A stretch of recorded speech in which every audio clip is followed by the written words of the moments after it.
Hey, so what we're doing, we're just setting up for a slab this morning, so I might just run through, just explain to you how it sort of works and what we do to get a slab set up in preparation to pour some concrete. We basically set up the boxing here. We use steel C-channel boxing of 100mm because generally concrete slabs are 100mm thick, so it's a really good indication of how thick we need to make our slab. Now we've also, just because we're coming up against a shed on this one particular, we know the shed's quite parallel, well it's square, so we want to make sure we leave this off the shed so we don't actually affect the sheeting in years to come, because what can happen if you do that, the shed sheets can start to rust if you concrete up to them with some of the stuff that's in the concrete. So it's really important, anything metal or ColourBond like that, you will void your warranty if you do concrete up hard against the sheeting, and not to mention that any water can then run up into your shed as well. So this is a bit of an awkward setup, so we are a little bit higher than the shed slab inside. The owner's just going to put some, just basically put some 20mm stone down the side here to make sure the water doesn't fill up along the slab.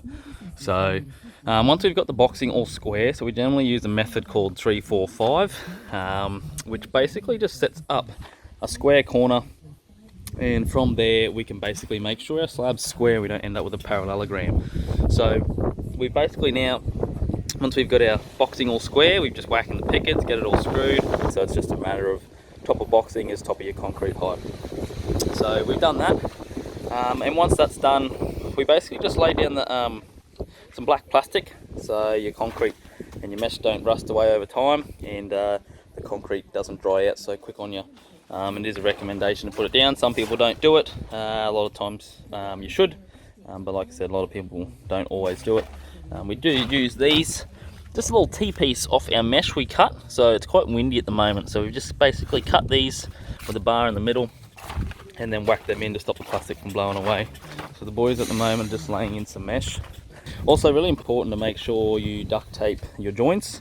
This just stops any moisture getting in. Really crucial if you've got something you're building in, or it's inside a house, or you don't want any moisture penetrating up through the side, and especially if you've got tiles and things on top. What can happen is it can actually lift the tiles and lift the glue away from the slab over time. So you want to make sure you're using the correct mesh also for this engineering. If there is no engineering and you've just got a slab you're putting a car or something on, SL82 is the type of mesh. The 8 is the thickness of the mesh, so for example this one's 8mm, and the 2 is the 200 squares. So basically once we get these laid in, obviously we've got to have the correct lap between between your mesh. So this one requires a 200mm lap. So same at this end, they'll lap the mesh over 200mm and then they'll start tying it. So basically from here, they're laying in the mesh. What you don't want, as you can see here, I'll show you in a second, but you never want 3 layers of mesh in one spot at the one time, because what can happen once you actually chair this mesh up, it will get to a point where it'll be too high and it will start to affect the concrete on top, and if it's too high it will start to crack. So Connor's left a lap there, it's about 200mm across the front. Actually going to touch more, so it never hurts to go a little bit more than you need. So this is where we have 3 layers of mesh. So you don't really want to cut the one out of your full sheet. You always want to cut it out of the bit that's joined on. So as you can see, Connor's cutting that very top one, and he's cutting that 3rd layer out. So he'll just pull that out, and then there we have basically tie the mesh together, and then once that gets chaired up, it won't be in the road. So now it's just a matter of tying the mesh, so once it chairs up it doesn't all fall over.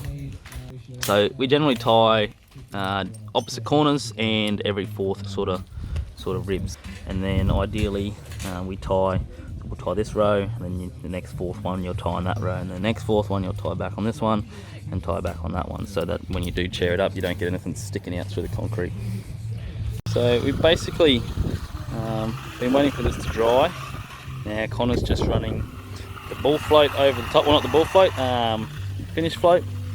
So the idea of this is just to basically polish off the rest of the concrete to give it a nice finish. And this one's just going to be a broom finished slab, because what's going on here is that there is no covering or nothing, and there's going to be a bit of water, so we've actually got a bit of fall on the slab going out to the side. So that basically once Connor does this, what he'll do is he'll change to the broom head. We've just broomed this here a little bit earlier because where the sun is, it's actually starting to go off a bit quicker. We did get a little bit of speed in this too, because obviously it's in the shade, so it does take its time to go off. So yeah, basically once he puts that broom head on, it's just a matter of running the broom across the slab, and you should get a finish of something like this. So, and then once that's done, we'll leave the boxing for a little bit, and then we'll start stripping the boxing off. So what Connor's doing now is he's just running the broom over the top, and after he's run the trowel over it, so really nice broom finish, and it came up really nice. So yeah, there is a fine line between putting it on too early and not early enough, because the whole idea of having a broom finish is so it doesn't you don't end up with it being really super slippery. It's a really good idea for outdoor areas, because you wear some thongs or something similar, even shoes can get quite slippery when there's a tiny bit of water on there. So yeah, broom finish, really great finish for either tiling also, because tiles stick a lot better to a grittier surface rather than a smooth surface too. So if you are thinking of tiling outside, that's another good reason to go with a broom finish. Leading lady